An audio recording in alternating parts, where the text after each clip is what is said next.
Là, tous en direct, comme nous vous avons promis, nous allons avoir les scoops directs avec Montréal, avec Guigui Lukusa, qui était à Montréal pour des sessions là-bas. On ne sait pas ce qui s'est passé. Alors, tous en ligne. Guigui, tous en ligne. Oui, mon frère Olivier, je suis avec vous. Alors, yebisa bisona no Montréal et le monde entier ba yo kendaki kuna au même délégation. Il y a des combattants Toronto, Toyoki ka basango, mais Toyobi vraiment leur illégalité. Oui, tu as beaucoup d'animaux mounés tout d'abord pour notre Tokedocha, tout ça, le monde est en ordre. La Katia, Bitumbana, Biso, Tondo, ça, entre Biso, combattant tout d'abord. Tokendek, pour soutenir Badinga, tout vendre sa idéologie, moi, bien. Il y a une cadre qui est dans la réunion pour la dignité de tous les combattants à Canada.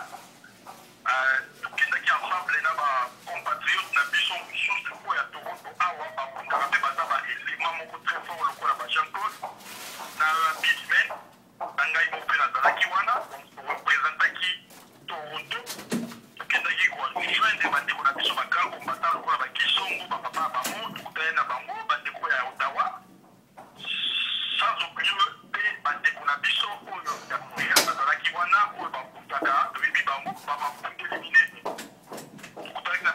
éliminer ensemble et à l'unité. On s'est mis des choses sur au point. Donc, suivre la stratégie à Sikandé, il faut dans la unité pour tout condamner, surtout dans le même langage. Et après, comme le même jour on a samedi, tu y a dit que Bandoki à Congo, il a toujours distraction contre la carte. Il y a toujours pas distraction à la musique qui s'appelle la aussi longtemps. Tosito boya makambo musique biso nyoso na ba combattant nyoso ya monde tosito la passe les catholiques to libérer la musique ka mukolo le Congo sera aussi libéré. Ouais bango le quoi bango baza ba na bango distraction et mais il y a ceux qui musiciens pamba wana za eu na succès ayo kana ebe biso soute ba ebe biso soute après na moi production là il fallait qu'il appelle le même jour où biso tozaki na beaucoup de biso ba combattant. Et après, aussi, si nous sommes un combattant, on était obligé de quitter la carte de terrain, de combattre la carte de place conseil de travail, de s'attendre pour attaquer imbécile, pour attaquer producteur, il y a ma solo, il y a conseil, il y a Emelia. Donc, comme il y a une confrontation, si mani, tu peines à banjo, tu y a pas à tu tiens l'ombre, l'ombre, policier, donc c'était ça. La police est allée pour maman la maman le biquet pour que la police soit totale biso to pour la Congo nous sommes prêts à côté bidon à tout moment.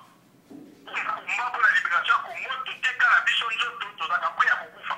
Voilà. Mais qui biso to tse mo bolo za ki pagai to ngato buka nanda kwa to buka na ben singa makabuto mais la police a fait du compte ba que comprendre de biso ba le biquet concert activité moko et que dans la tête toujours ratirer bino. Pour la police ba ya qui plus de quarantaine. Donc c'était vraiment quelque chose de bien. Donc l'ombre zaki wana tu menacé bango la ndenge sengeli to la si bango biso to mibali to ki jamais kozonga sima to za wana pona kobunta nous sommes prêts pour la révolution. Donc c'est ça mon frère. Voilà, merci Nini Guigui.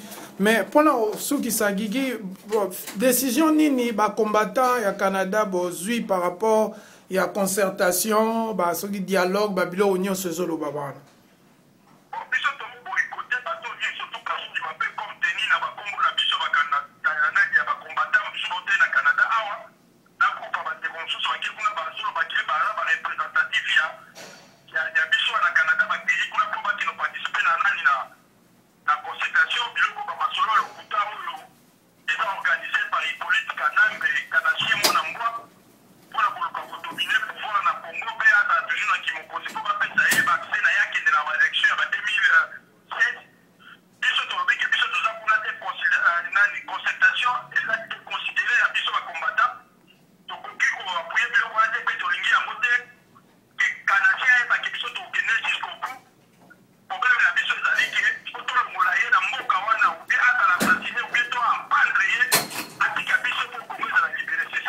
Merci Guigui.